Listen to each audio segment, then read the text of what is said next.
Hello, everyone. Happy lunar eclipse. I have with me tonight someone very special to my soul and also to my embodiment right here, right now. His name is Dr. Amir Jahangiri. Correct. And well, the way that I got to meet him, it was non-directly, always through beautiful comments about him.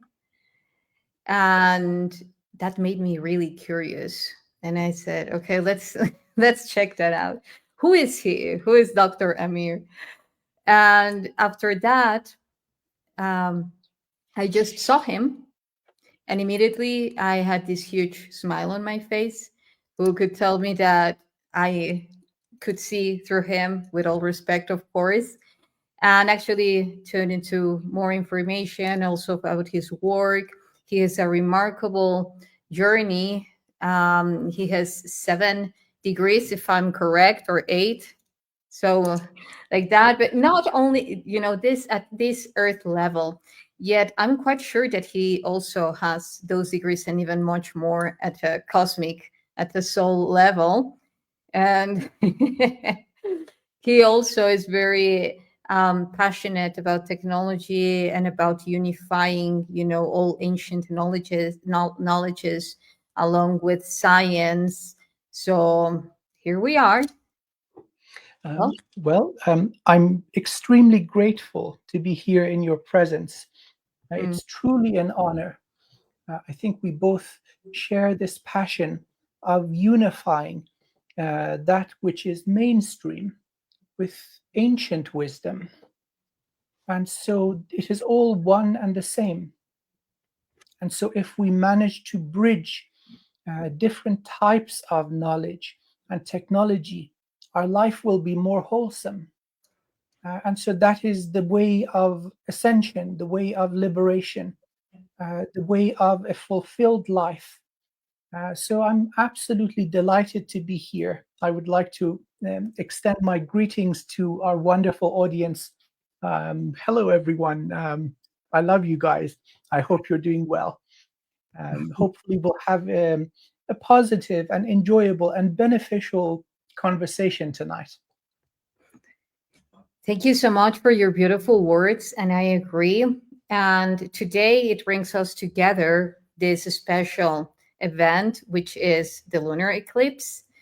And well, as you know, according to ancient wisdom, knowledge, everything that comes always to this astronomical and events, and also involving those parts of astrology and our way of relating to nature, to the cosmos, are so important, because it's not about, well, let's say what it is about, because it's precisely about acknowledging the universe within and how all these events are mirroring into one another.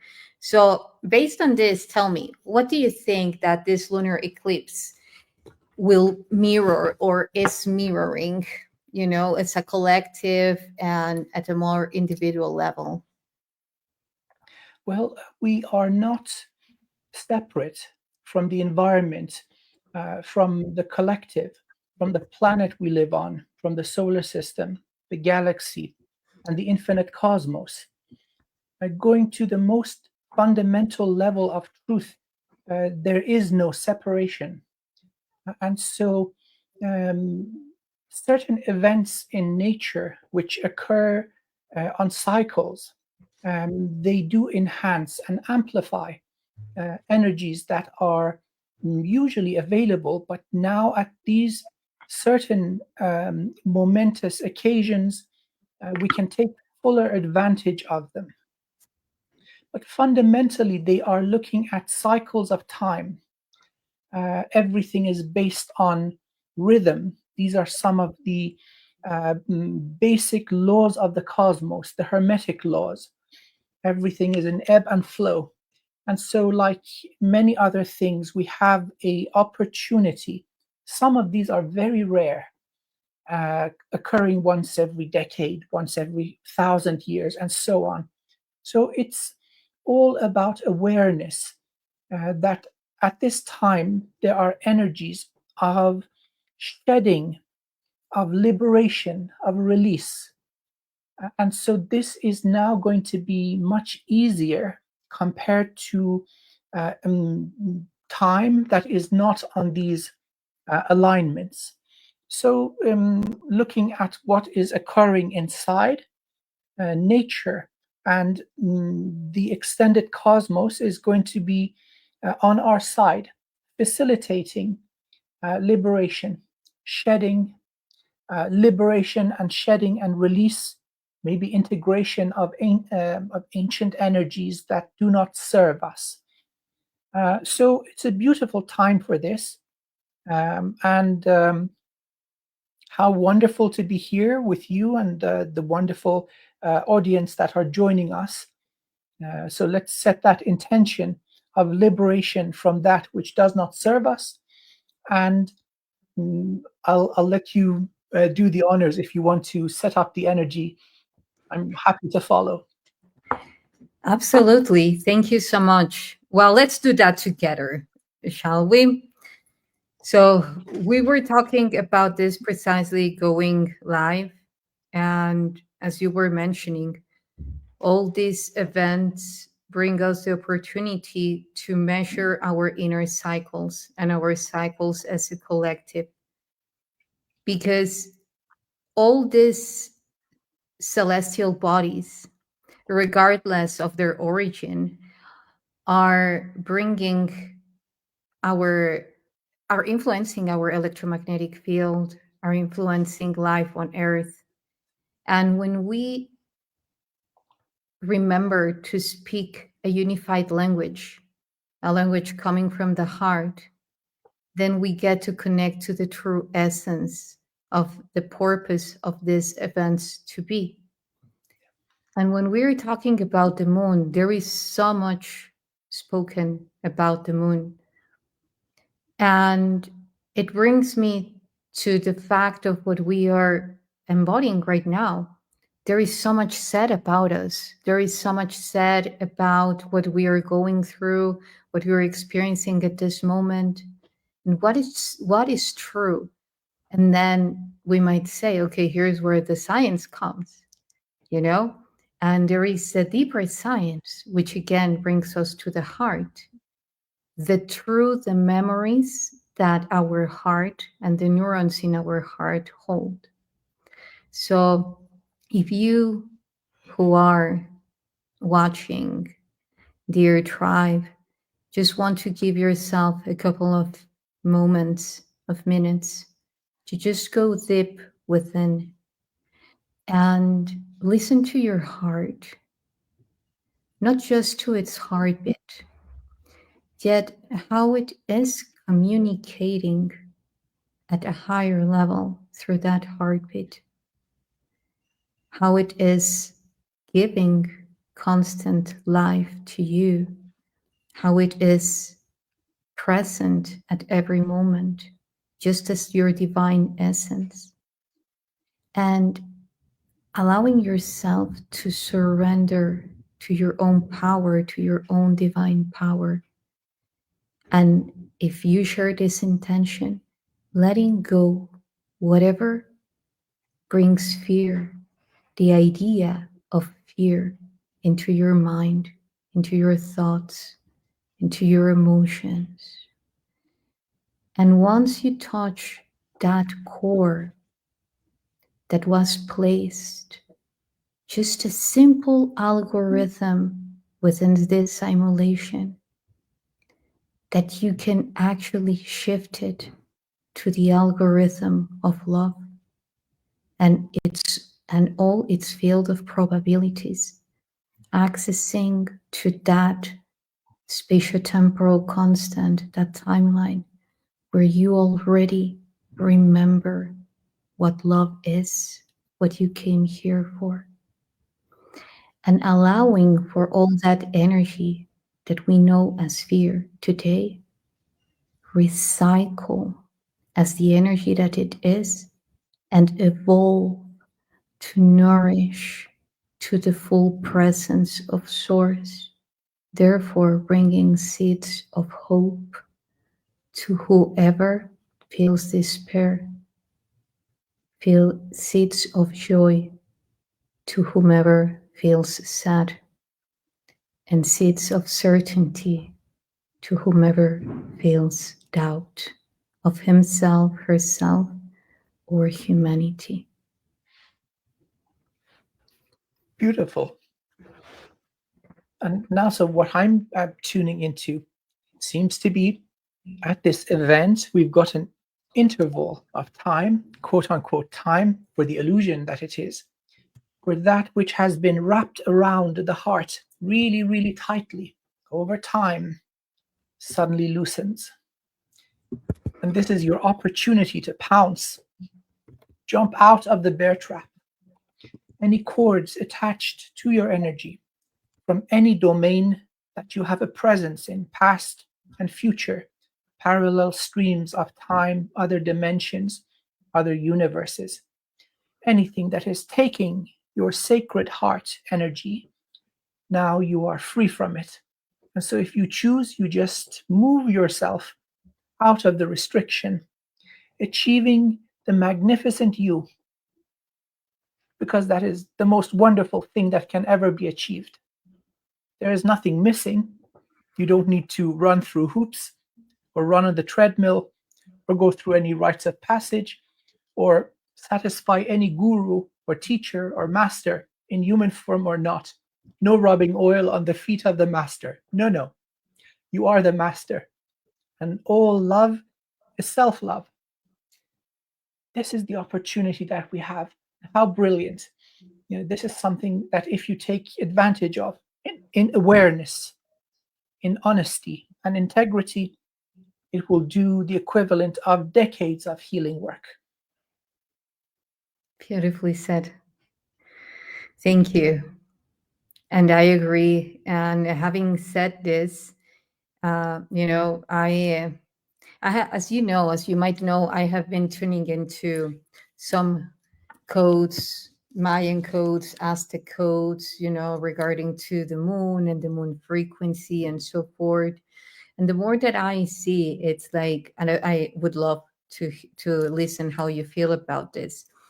But for me, there is this specific configuration in relation to the magnetic influence that the moon has on the Earth's waters, that actually goes into the matrix, the simulation matrix, and translates that pull to like gravitational pull to anchor through the streams of thoughts, emotions, and so forth. Nevertheless, when we know how to navigate this frequency, which is not being afraid of it, embracing it from a space of love, knowing the pure essence of it. As we know, there are many types of beings, of races in the moon. It's just about tuning into the right frequency. Then actually we can become immune to that, and being able to go beyond everything that was anchored through that magnetic pole, and accessing to the core of the primordial records in an easier way, in an easier form, that are encoded in the water, and now there will be a lot happening in relation to our awareness of water is, and how to actually upgrade our body through very specific states of water, like the fourth state and so forth. So what do you think about what's the let's say the influence of the moon on Earth? And we can go as deep as you want, of course. Well, in Earth's long history, going into the Akashic records, it seems that the moon that we have wasn't native. At some point, we had 3 of these. And so it would create a more complicated type of gravitational influence, but simplifying the whole process with one unified moon. The primary objective was creating tidal waves. All life, of course, began in the ocean. Close to the surface, sufficient sunlight and energy, starting in the form of single-cell organisms, and then it became more complicated. But for many billions of years, the land was void of physical life. So an aquatic form of life, if it is removed from the water for too long, it will die, and evolution does not take place. Now, bringing in the moon that will cause tides in regular intervals, it puts sufficient pressure in the right way on life to evolve without killing off a life form. So this would quite naturally encourage life to become amphibian. And then, of course, trees and plant life would take over, and then gradually more complex forms of animals would move to land. And there we have the beginning of the journey of humanity. It seems that this part of the universe, this wonderful planet Earth and all that is around it, is focused on developing humanity. So we are the end result of desire. We are the result of natural and technological evolution and progress. So the physical level effect of the moon was to encourage life to migrate to land. And so then the journey of evolution of humanity could begin. But there are more effects on life that has already moved to land. So biological rhythms on the nervous system, on the hormonal system, but also on consciousness. So there's a multitude of types of interaction resulting from this orbiting body close to Earth, with life on the surface. Of course, it can be used as the ultimate high ground for observation of life. Many species do have bases or a presence there, including different versions of humanity, some of them very ancient, going all the way back to Lemuria, the Atlanteans, but also our current civilization, the regular mainstream scientific approach. So the moon is a home to many, many, many species that have managed to reach a sufficient level of advancement to leave their own planet and to travel at different scales of, let's say, progress. But then, of course, there's this element of causing cycles, cyclical changes in energy, all the way from gravity to magnetic fields. Then there's also effects on the consciousness. At certain times of the lunar cycle, one may experience enhancement in their natural gifts. It has a flip side also. So traditionally, older cultures would recognize that at certain cycles of the moon, mental illness also increases. So it's a very vibrant part of the machine of life on Earth. Yes, I agree. Now that you were mentioning about the different ancient teachings, for instance, the Vedic one that recognized the both nodes of the moon, Ketu and Chandra, and this is where I find a key point, in this understanding that, for instance, when if some people is afraid that their werewolves will come out in the full moon, it's a beautiful opportunity to actually know what it's important, to master within, actually to evolve within, because if we are aware of how powerful we are, if we're talking about, that every time that we are remembering something, it is through a dynamic process of cosmic tech happening here inside our brain, neurons, the heart, brain, and so forth, creating ripples in time. Then, ripples, the energy of ripples, thus at a quantum level, interconnected to the space memory network as well. Then whatever we are thinking, that is, we can manifest it, as our memory, as part of our memory.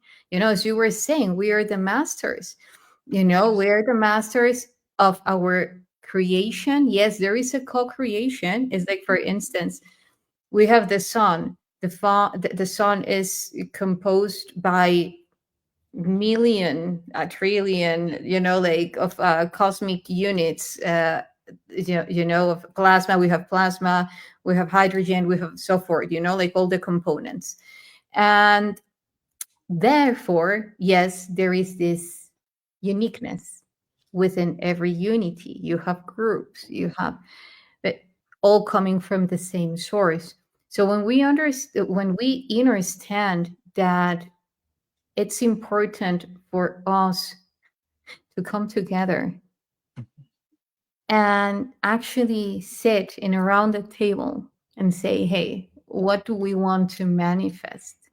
If so much energy is being given to media, if so much money is invested to create all these franchises that are continuously booming, our way of thinking and so forth, why not just, okay, so now we know how they do it. Okay, so let's now just create a new system, a new structure, and then the moon tides, because this is something very important that you said, and thank you for saying it, because I feel that even, like all this story, whether if the moon is good or bad or so forth, it's creating separation and a lot of gaps that won't allow us to truly integrate this energy, that it's there for a purpose. It's there, and I don't think that ancient civilizations who were very wise would have taken the moon would have taken the moon into consideration if it had been something problematic. No, so there is a sacred reason for all of that. And yes, that it's about rhythm. Yeah, You know? absolutely. I really like what you mentioned about not being dualistic, good or evil. Usually, that is not accurate. It's short-sighted. Now, somebody who operates at that level of consciousness becomes dangerous, and they are unreliable. So they either love you or they hate you, and there's nothing in between. Now, as you start to expand your consciousness and look at things from a more elevated point of view, the borders between this good and evil become really, really fuzzy. So, really, we do have the opportunity. If something is undesirable, we can transmute it. And so, even energies that may be set into motion, directed towards us with harm as intention, we can turn it on its head and use it, because energy is energy. And so we have that ability to alchemize things inside. And again, really interesting that you're emphasizing the heart so much. In my humble understanding, this is also true. The heart is the reference point. And so, based on the energy of the heart, if something is too high or too low, we bring it back to balance. And this is true also with the sun, that there are long traditions of sun gazing, extracting codes of evolution from the sun. But there's also an element of willingness, looking at this object not just as a fireball in the sky, but as a consciousness that is offering you something. And if you have the correct manners, if you look at this as a ceremony or a ritual, and you are willing to accept the blessings, that is how it turns out to be. And so, with any sort of object, whether it's a planet, our wonderful, beautiful planet, the moon, the sun, the galaxy, the cosmos, or whether it's a species of beings, whether they're above in the sky or underneath the surface, it's how we approach things that makes an enormous difference. Liberating ourselves from emotion and judgment. The emotions, they are difficult to control, especially these wonderful human bodies have such a vast range of emotional peaks. It's difficult. And then there is casting judgment based on preconceptions. This is also dangerous. So if we manage to approach things from a standpoint of liberty from emotion and judgment, and look at everything just as is, then we have a clearer picture. And then we can bring in our built-in mastery of transmutation and then manifestation. So nothing is pure good or pure evil. It is really up to us. It is an art form, how we dance the dance of creation. So yes, no fear, no judgment. I couldn't agree more. It's I remember a few years ago, I was asked to translate an upgrade for some Syrian codes related to the solar discs. And when I was doing it, I said, there is something missing. The lunar codes are missing, because it's very much involved into the water, because then all this connection to the water came through, and then it started all making sense together. Because even, like the moon has no core plasma that has been proved, like the moon emitting plasma itself, due to the light coming from the sun into its surface and its magnetic field, and there is its magnetosphere. There is a very specific reaction that it's creating, even aurora borealis at the surface of the moon. This is why I'm saying that it's scientifically proved, because there are so many things in the moon that actually that's why it's so perfectly aligned to the earth and many other things. But having said this, to some extent, there are waves coming from the moon, as we were saying, that have already the imprint of the moon itself due to the plasma flow, the solar plasma flow through the moon and then heading to Earth. So there is already, like a lunar imprint. Now, if we say that our dormant memories, our introns related to the so-called junk DNA is like the ice, that has recollected all that information within us. Now, when it comes to mastering that aspect of that lunar flow in the water, not only outside, yet also reflected in our own waters, the more that we align, I don't know what you think about this, but the more that we align actually to the lunar calendar as well, integrating it as the ancients would do, this will actually help us a lot, not to, but because the only fact that we are going through a distorted calendar, I see it, one example. You're going in the car, but you have the brake on, so you're trying to move forward, and the car is not fully doing it, because there is this huge decoherence that it's not allowing to go into the rhythm, the true rhythm. So it would be so much easier for our inner waters to have a more natural flow, once we align to those times, to that intermittence. Yes, absolutely. There's so much that is right at our arm's reach, at our fingertips. And yet somehow it seems that it never makes it into the conscious mind. There are many reasons for this. Many people talk about healing the inner child, and yet the fundamental thing before that is healing the inner animal. So these wonderful bodies, they are rich with wisdom, knowledge, and technology. Being a member of life, this is a big deal. And yet people are so distorted in their mind. There's so much going on. They don't see, they don't hear, and they may walk straight into traffic. We see this. So reclaiming the membership of the animal kingdom, that's the first thing. And then there's reclaiming our membership as part of the human family.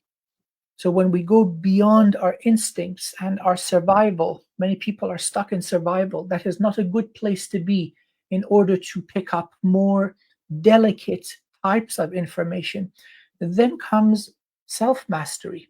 So these emotions exist, instincts are there, we honor them, but they don't rule us.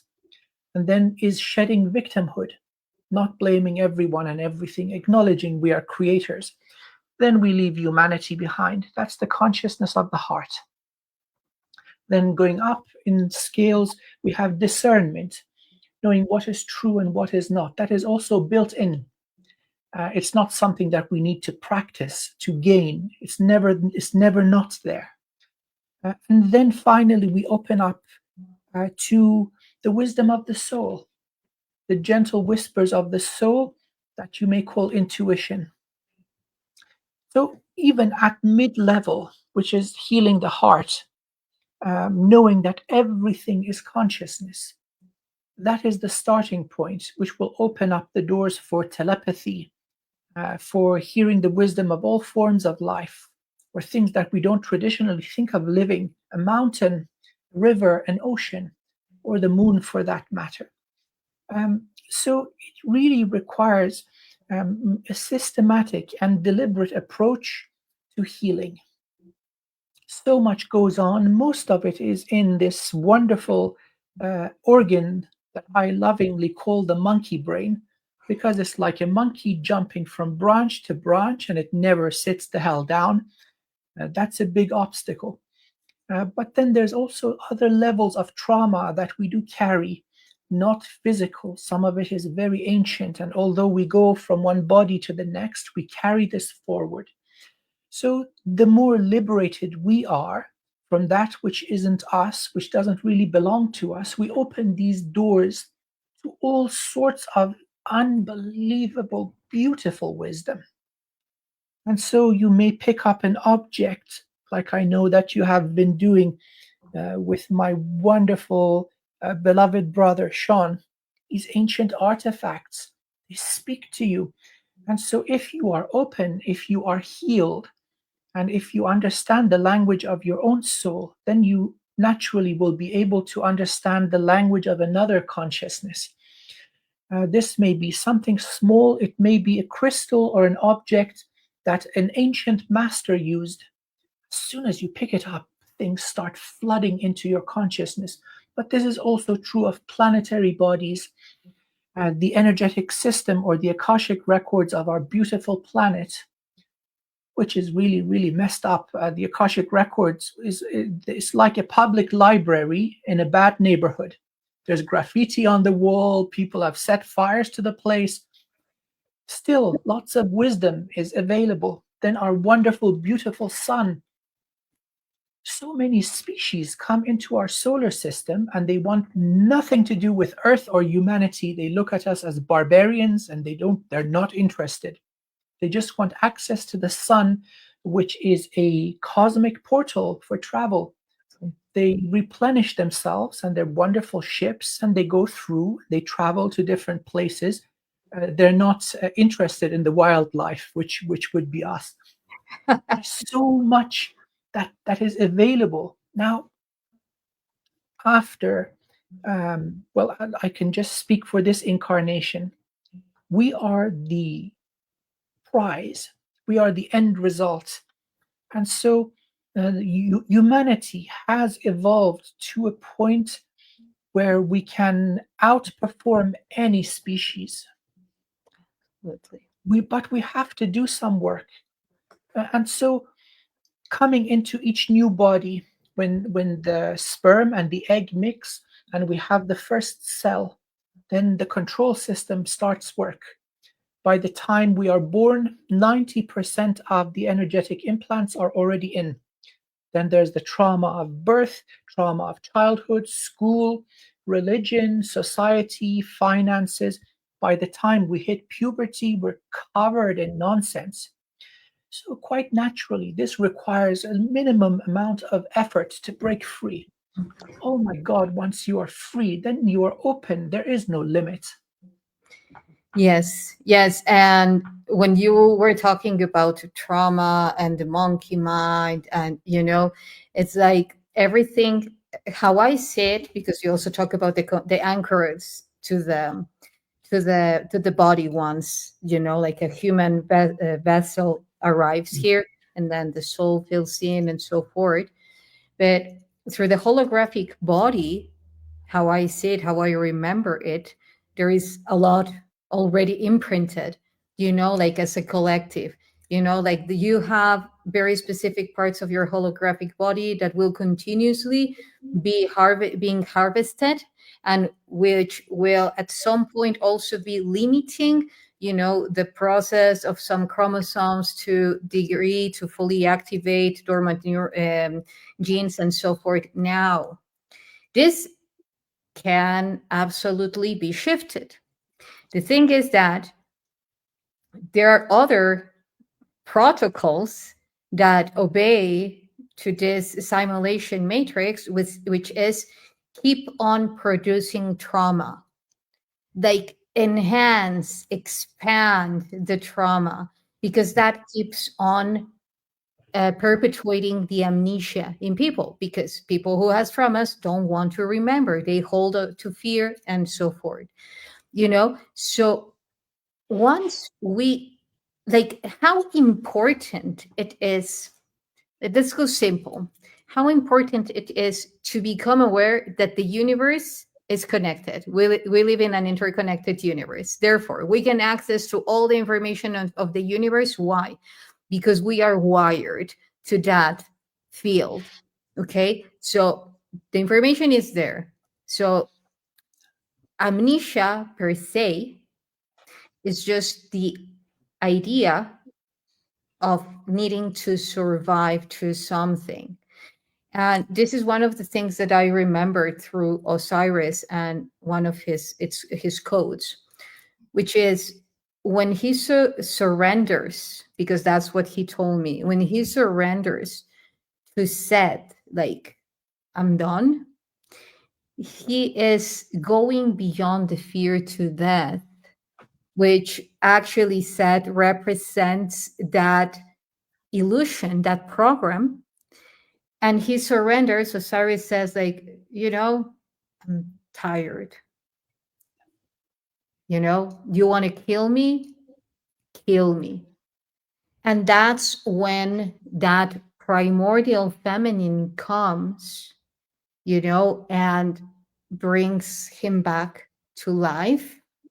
And also this is in a very encoded way, of course, because it is expressing of the process. And this is one of the quotes that I love when I tune into ancient texts.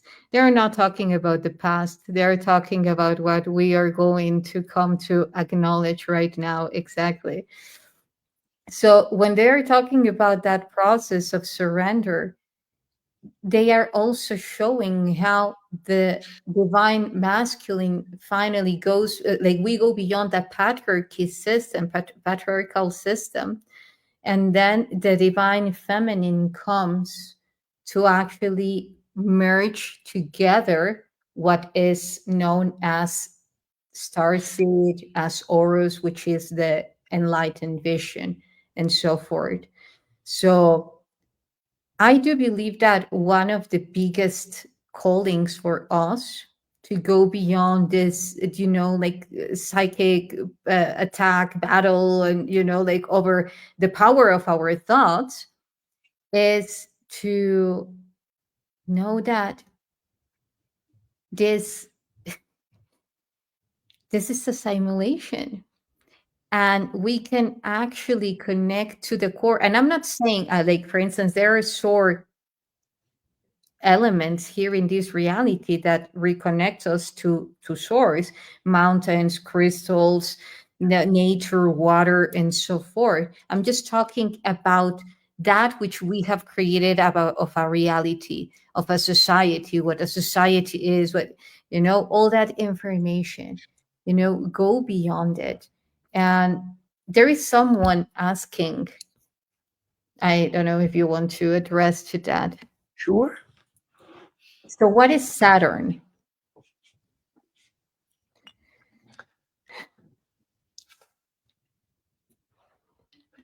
So looking at it not from a physical or mainstream point of view, it seems to be a governor, or one of the governors of cyclical lessons.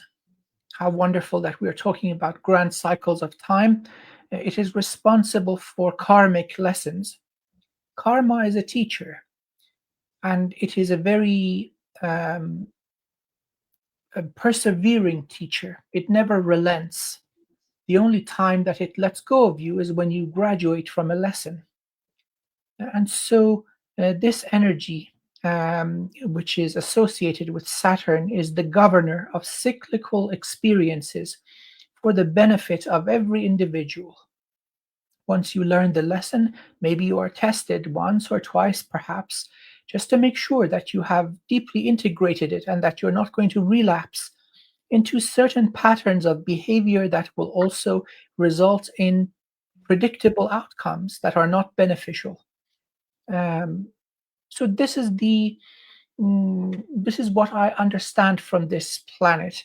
Now, there's other types of information speaking about Saturn being the location from which the holographic reality is broadcast. that does not ring quite accurate to me. There are other beings that absolutely do govern the holographic reality, but they are not limited to one geographic location. They exist in higher dimensions. So it is a consciousness type of manipulation or operation, let's say. Now, most certainly, it does have physical aspects, like what we see in our physical reality. So that's my understanding of this wonderful, really, really beautiful planet. Hmm. Thank you. Thank you for expressing from Saturn in that way. As you mentioned, I'm quite sure that you have seen some of the artifacts that we have found, and many of them have the image of Saturn. Yes, there are many ringed planets, yes, yet the way that they present it, and you know when it's Saturn, because I have run into other that there are two ringed planets, perhaps from another solar system, perhaps, and so forth. But this is pointing out to Saturn. Now, when I started tuning into why, because there are other people that actually think because the purpose of the artifacts is different, and they're imprinted with other type of frequency. However, what I have read into is that spatiotemporal constant that they were, imprinting in the artifact is talking about a ninth density Saturn. By this, I mean a ninth level, a Saturn in a ninth level of consciousness, and which is super powerful because, as you said, like the power that planet has, it's impressive. We're talking about in the mythology, because there are always, like messages encoded there. And when it talks about Kronos, for me at that moment, they anchored it into a sixth dimension, which is a higher dimension indeed. However, it's the dimension that offers to us the opportunity to not being separated from, like in an idea, from source. Like when source is experiencing itself in many forms, how I see the sixth dimension is that field where the source itself needs to go through that process where it says, I'm the creator, but yet it doesn't recognize its own source.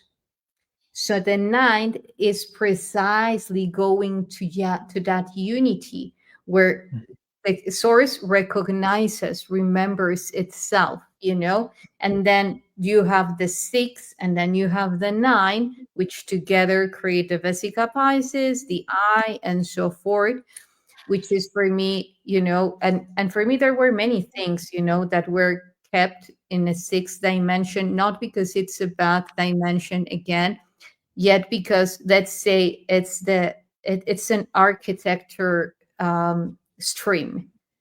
So therefore, you can create many things and play, So, and for me, also another thing that needs to be restored into the ninth density are what are called as genes, which I'm quite sure that you're very, like aware or very knowledgeable about, what they are, what their story. And because for me, those are like the founders, for them are the first forms of plasma beings, that they were kept and anchored into a specific dimension as slaves. Correct. Yes.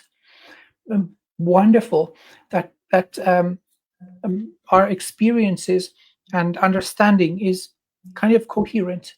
There are lots of points that each from our separate approach, we agree upon this.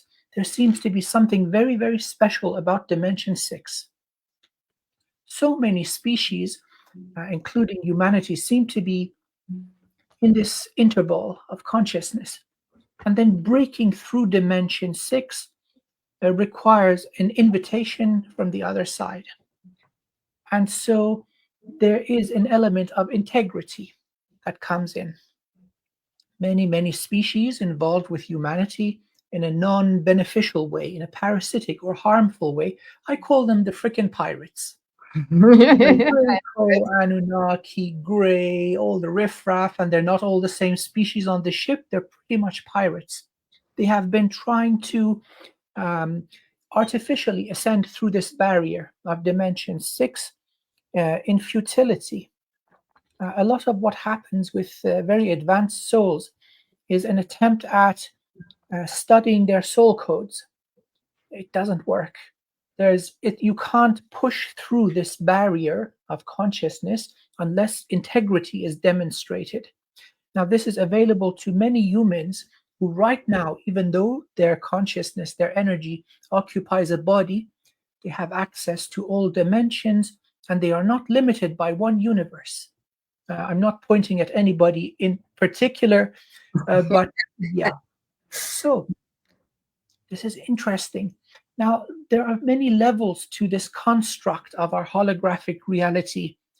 I have never focused on the role of this planetary system, but it is very significant. It's got, as you said, a very potent, powerful, persistent energy. And so beyond that, I need to meditate more upon it. Okay, well, we will have to do that and then do another show at some point. But, another thing that I wanted to talk about, and please, everyone, if you have any questions, if you want us to talk about something in a specific, just feel free to write it. While here, Brad is saying people have been saying that the moon is a spaceship on this inside. What do you think about that?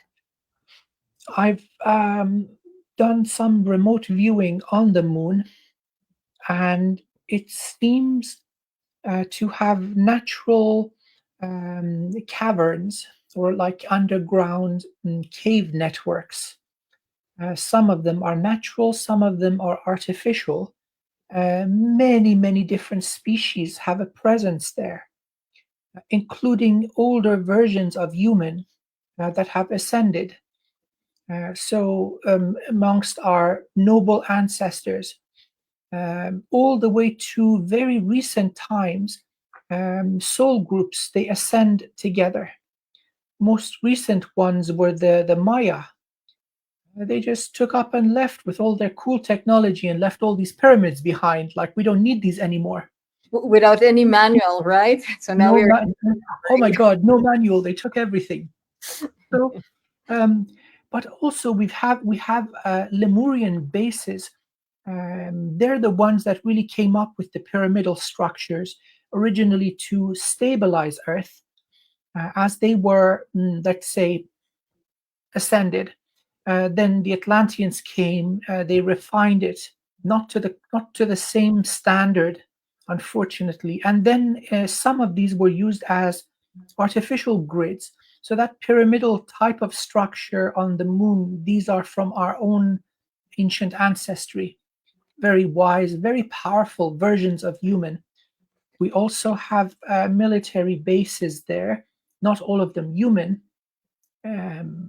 So if you would think of it as a spaceship, that would not be inaccurate.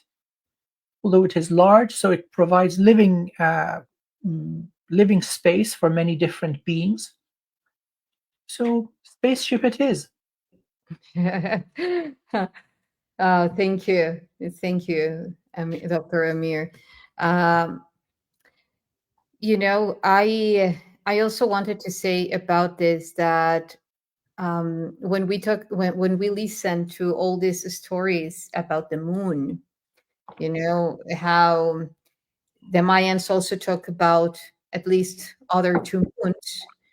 And also they have, then the Aztecs have a very interesting story that it's encoded, of course, that it says that the moon goddess, before becoming the moon goddess, was let's say, part of the monarchy at that moment. It was she was a princess, and then she started mistreating her mother, and then along came his brother, killed her, shredded her in 5 parts, and then put the biggest one as the moon. And then the other ones collapsed around the earth. So why I'm saying this is because I would love to hear your input on this. But when we know that the earth didn't have an axis tilt, that axis tilt appeared, not all of a sudden, something happened. And there is a lot of correlation to the moon at some point hitting the earth and then creating this axis tilt. Other people say it was Magick, like, and then the photonic belt created. The thing is that regardless, for me, and because we were also speaking about the heart, when this axis tilt is created, it's also in resemblance of our heart's axis tilt. So it's also very important, because even you can see it in the ancient Egyptian or Kemetic walls at Abydos temple. Speaking of Osiris, like Isis is trying to restore Osiris pillar, the Diet, into alignment. And for me, this is critical, something critical to do. Why? Because then we're moving from only the feminine fields to a full alignment in between our energies, thus brain hemispheres and so forth, and therefore aligning to the true north and being less, let's say, vulnerable to the imprint of amnesia and so forth, because for me also that 23.6 like the angle, towards the left, it's actually creating that there is not full coherence. What do you think about that?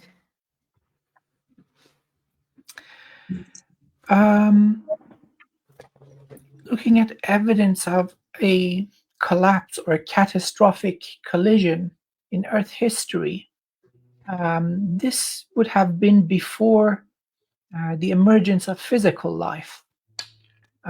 Such an event would melt the surface. So no form of physical life would be possible. It would evaporate the ocean, probably burn off the atmosphere. But let's consider that Earth is a very, very special planet. It has been a host to many forms of life. The first forms of life in Earth's current location were elemental, non-physical beings. They still exist. In fact, the energetic structure of the human body is inherited from them. So we have a physical overlay on that energetic structure that has been perfected so many billions of years ago. And so life does not just come into being accidentally. It is something like a beautiful garden. It requires to be tended and cared for. And sometimes a drastic change in the environment of a planet brings about the conditions for a very special type of life. So elemental forms of life came long before humanity. They still are here. They're not very happy with humans. It was their world before us, after all. But then naturally the surface of the planet would have cooled down, and then physical life would become viable. Some of these are not natural events. The whole process of the evolution of humanity is not natural. Exactly. I call it guaranteed unnatural evolution, meaning that every 10 to 12,000 years there seems to be an extinction event. Yes. Last one the Ice Age. Before that, the flood. Then we've got the volcanoes, earthquakes, you name it, it has happened. Starting point being around 350 million years ago. That means we've gone through about 30,000 extinction events. And when you look back at it, it seems like a very carefully conducted scientific experiment. Yes, yes, Every version reaches a peak, the best samples are taken, the rest are wiped out, and then the next batch. exactly, exactly. Yes. You know, when I see this perfect configurations, when I see that every 26,000 years we have the precession of the equinoxes, we have the transit to the photonic belt of Alcyon, we have the 26 embedded in the gematria of Yahweh, we have the 26 related to bam, bam, bam, bam. It's like a mold, Yeah. then coming into many fractals and filling in with energy, just a sample of reality, you know, and and but anyway, regardless, this is why it's important to do our own task, right? to be very responsible with our Yeah. power and Oh, yes. just really embodying love and the highest the most evolved expression of ourselves. You know, this is how I see it. This is how I try to experience it day by day. You know, there was another thing about the language that I actually many things. You know, like the even let's say yeah, because before I move there, because I also don't want to keep you too long. I would love to, but just that It's okay. you know, it's about to be. It's already 3 a.m. There we're It's talking. the wizard hour. It's all good. Thank you so much. Okay, so yeah, I speak the same language in that way. I've talked to you about that. People normally asks me, "Don't you sleep?" Because I get to answer my messages around around that time, and it's like, "Don't you ever sleep?" And yeah, it's just the necessary. So anyway, there was something that you were talking about the artifacts, and we know that the artifacts have a very specific luminescence. You know, you put UV light to them and then they glow. So those that happens through geopolymers, and when we see that polymers were firstly found in basaltic rocks and that RNA is a chain of polymers, then we say, wow, like even in that way, they were imprinting DNA through the very same luminescence, you know, besides putting blood and plasma, you know, those are so alive. There are a whole library there, you know, routed to a very special realm with the people that some of them they have already ascended into a different dimension, some of them are, you know, like just hanging out here, just checking in, but but yeah, it's impressive. It's impressive, all that technology. I just wanted to mention that, but what I want, if you can share with us a bit, it's about this device that you created, that it has electrodes. You put them, you know, in your head, and then you can actually communicate with the computer, with the, you know, and then it will write specifically without the need of any implants and so forth. But Yep. please, can you explain? Absolutely. So I was always interested in the role of the brain in this whole process of consciousness. Of course, the brain comes in, but it is not everything. So my background was telecommunications, power engineering, telecoms, satellite communication. So I moved into the closest available area related to the brain, which is brain-computer interfaces. It's a rehabilitative technology. So people who get into car accidents, or maybe they're soldiers, they get injured in war.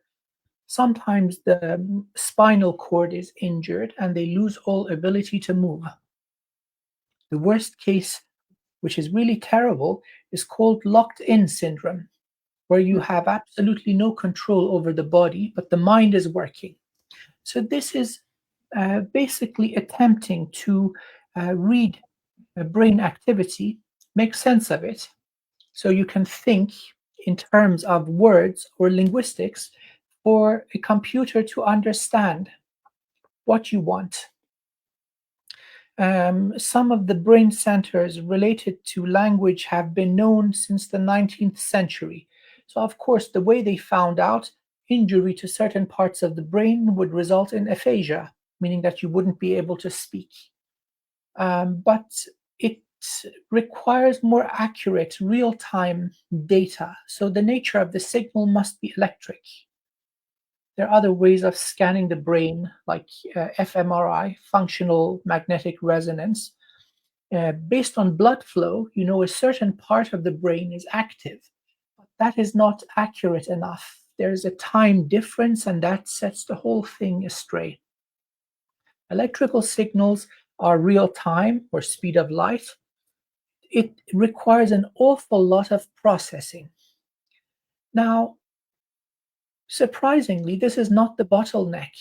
So the algorithms that clean up the signal, the method I used was the surface Laplacian to clean things up. Same approach is used to the radar reflection under the pyramid. Source estimation. Mathematically, it is elegant. Seems to work.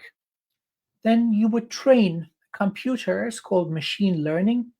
You give it 100 examples of the word left with the brain signals. It figures it out. The computer picks on features that make absolutely no sense to the human. And so once you train, you can give it 6 words, 10 words, and it will be able to quite accurately distinguish. So what I eventually used it for is playing a game with 4 dimensions, whack-a-mole. So you've got 4 holes and a mole comes out and you got to hit the mole on the head. Oh, yeah, And yeah. we tested this on 37 people, average accuracy 93%, which is Wow. high. Yes. Now, Yes. the good thing about this is that the technology is so rapidly advancing. The old school stuff, you had to put a cap on and then you had to inject conductive gel, and the gel was messy. It would go everywhere, and then you start sweating, so it starts moving around. Within the period that I was doing my doctorate, dry electrodes came. Wear it like a cap. Hey, beautiful. So that's a big improvement. So focusing on language in the brain, this was my approach. So the linguistic approach to a brain-computer interface, that was my thing. But again, my whole motivation was understanding what the role of the brain is in greater consciousness. Well, the wonderful monkey brain, it is just an organ. Its duty is to facilitate our survival in physical reality. If you want to burden the brain with higher dimensional knowledge, it'll result in suffering. It is not meant for that kind of thing. And so, quite naturally, a meditative process will allow the mind to relax. And in a state of relaxation, which would be, let's say, underneath alpha, let's say delta, low, very low vibrations or low frequency, then we have sudden bursts of high frequency. So you're at a state of 3 hertz, 5 hertz, going into very relaxed, without being moving, without muscles being engaged. Suddenly, from 10 hertz or 4 hertz, we have a burst of 1,000 hertz. So they've done these studies on monks that are meditating. So in this ocean of calmness, suddenly we go bzzzt, and that's when the download happens. So the human is more than the physical. It seems that there are certain practices that over time make this duration and frequency of occurrence of these bzzz events where all things, it feels like lightning, that moment that you are downloading, it makes it stronger. So the brain is wonderful. Often what stands in the way of spiritual growth and all sorts of psionic abilities coming online is the wonderful mind. It doesn't let the hell go. It stands in the way, blocking the door, not going through and not letting anyone go through either. So that's 10 years of my life I'm not getting back, but It was worth it. well, Yeah, no, I tell you because one of the things that I love and I'm passionate about is precisely neuroscience. So I have tuned into many topics of how the brain functions, not only this, yet this, and also the gut brain. How can we find the pineal gland in the other two brains? mhm.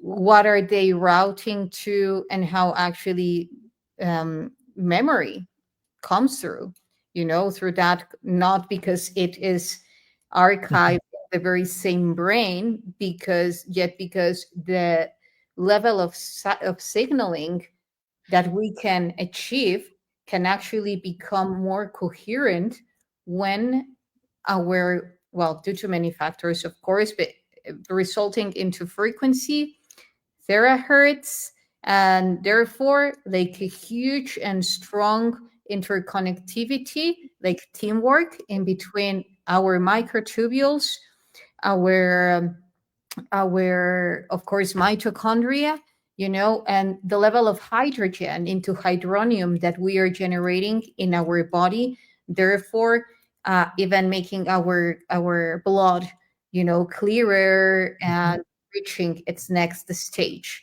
A lot of people call, like, the level, the state of plasma in the water, but that it can be related. But like overall, I'm connecting with the brain, with which that's where I began. It's like, because you also mentioned the psionics, for me it's important to connect with our plasma body. The monks call it rainbow body.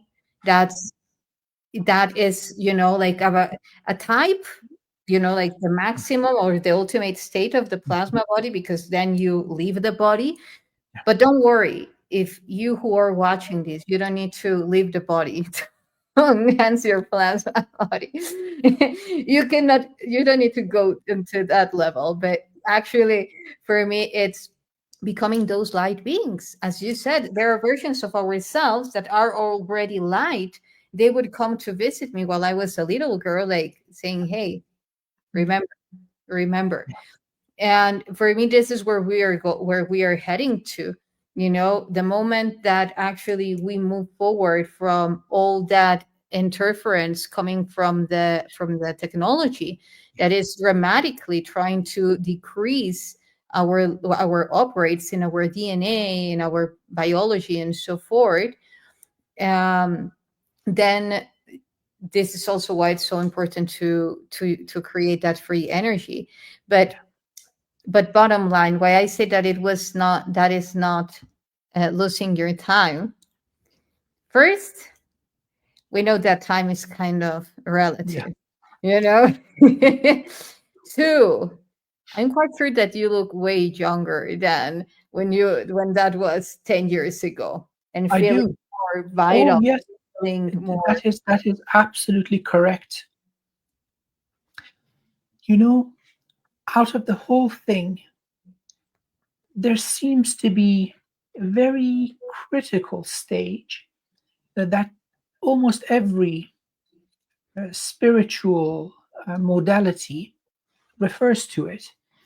You talked about the story of Osiris being broken apart. It's that event of ego death. It doesn't mean we can't continue functioning as a human being in a body. No, we can.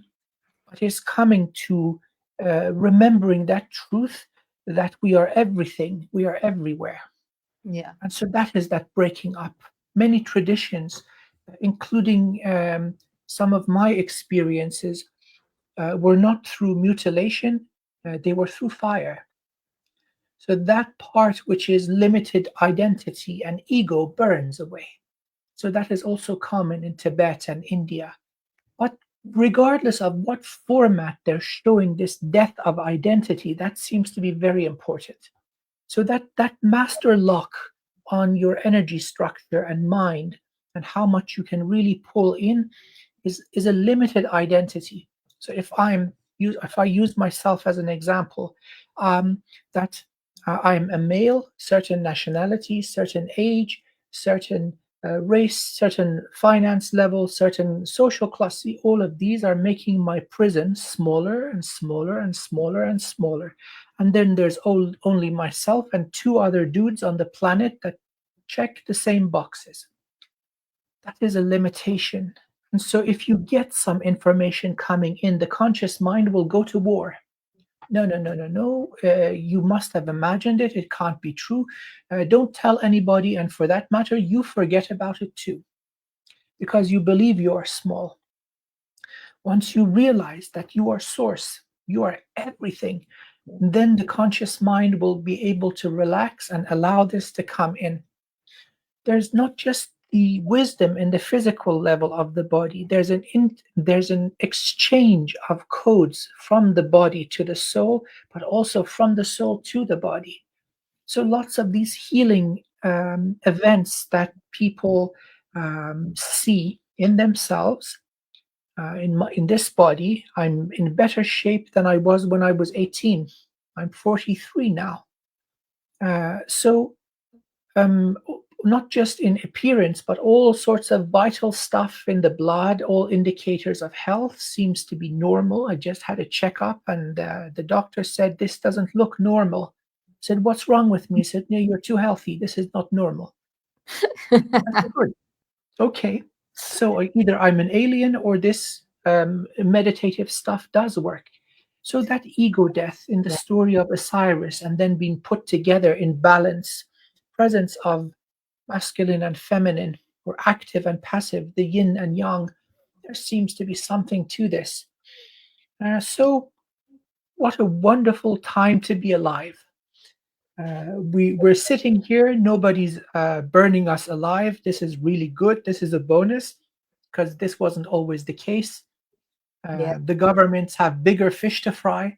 And so we are sitting here having this wonderful, illuminating and enjoyable conversation. We got to do more. There's so much to talk about. Oh my goodness. I know. That's what I was thinking. Oh, we have so many topics.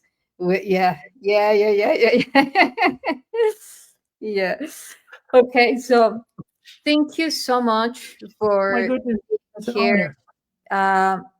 Is there something that you want to say to the public, and also where can people reach out to you? Absolutely. So firstly, everybody, I love you to bits. Thank you for your valuable time and being here with us.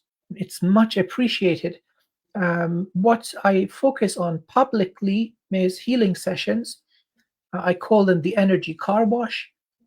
All sorts of stuff in the energetic structure that doesn't belong together, we can remove. So anything you want to find about me, wizardofwivenhoe.co.uk. I'm going to do the little Disney dancey thing. Yes. So I just want to give everybody a message of hope that it seems that humanity is cooked, not in a bad way. It's like a cake in the oven and the time has elapsed and we are ready. Yes. We're ready for amazing things. You see this in yourself, things that our parents, our grandparents suffered from. Seems that we are immune. And so the new children coming in are even better in this way. So don't worry if you don't get everything right this time round. Next body, next incarnation, you're going to get it. But I'm your biggest fan. That's so beautiful. Well, you heard, where to find Dr. Amir. I just want to say a couple of things.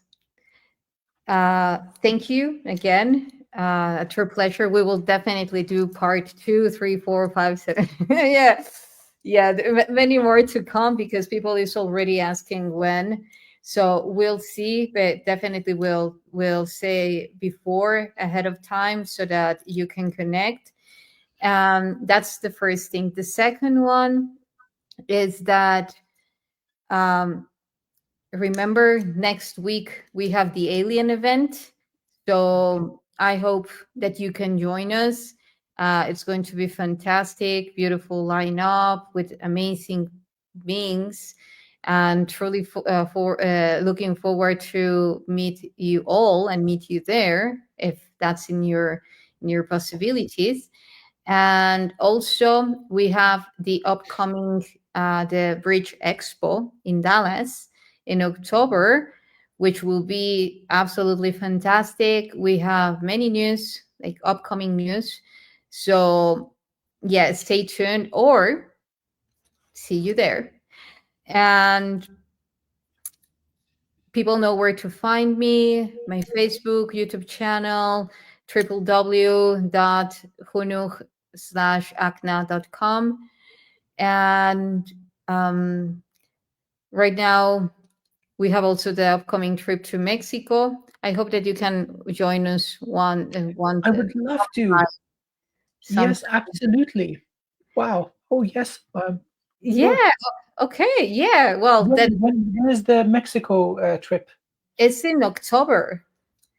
It's in October, but I will send to you all the details. Oh, that would be so fantastic! Yay! Yes, Yes, I love Mexico. and Mexico loves you. Oh, Yes. Okay. So yeah, I will send to you all the details. Awesome. thank you. Thank you so very much. Looking forward to more of these awesome conversations. Likewise, likewise. And thank you all for joining. Thank you for all your beautiful comments, questions. So stay tuned for our next meeting. I just want to say that acknowledging that we are an extension of Source, it's not only just about being aware of it, what is required. It's also about embodying it. And the way that we connect to Source, scientifically speaking, spiritually speaking, um, cognitively speaking, if you want to say, it's through the heart. Because the heart, it's not just about receiving the beauty and filtering else. The heart is the highest alchemist, the highest wizard within, because it's capable to transform everything. It likes to transform things because then it knows what to do with each field of information. So expanding our heart is reaching that singularity, going beyond poles, actually embodying the wholeness. So having said this, sending a big hug heart to heart, and yeah, talk to you soon. Thank you. And talk to All you the soon all. Thank you. Bye.